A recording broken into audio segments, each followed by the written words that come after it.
Check in counter start பண்ண உடனே நீங்க செக் இன் பண்ணும்போது என்ன நடக்கும்னா, உங்களுடைய பேக்க வந்து பின்னாடி அனுப்புவாங்க.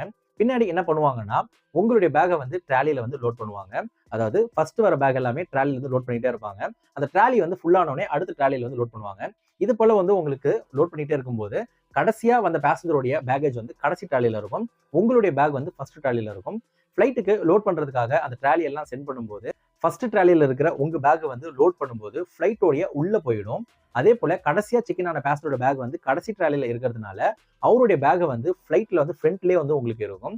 அரைவல் ஆனதுக்கு அப்புறம், அதாவது ஃப்ளைட் வந்து அரைவல் போனதுக்கு அப்புறம், அவருடைய பேக், அதாவது கடைசியா செக் இன் ஆன பேசஞ்சருடைய பேக் வந்து ஃபர்ஸ்ட் ட்ராலில எடுப்பாங்க. அந்த ஃபர்ஸ்ட் ட்ராலிய வந்து அரைவல் பெல்ட்க்கு வந்து அனுப்பிச்சு விட்டுருவாங்க. அதனால தான் கடைசியா செக் இன் ஆன பேசஞ்சரோட பேக் வந்து அரைவல்ல வந்து சீக்கிரமா வரும். ஃபர்ஸ்ட் செக் இன் பண்ண பேசஞ்சரோட பேக் வந்து கடைசியா வரதுக்கான காரணம் இதுதான்.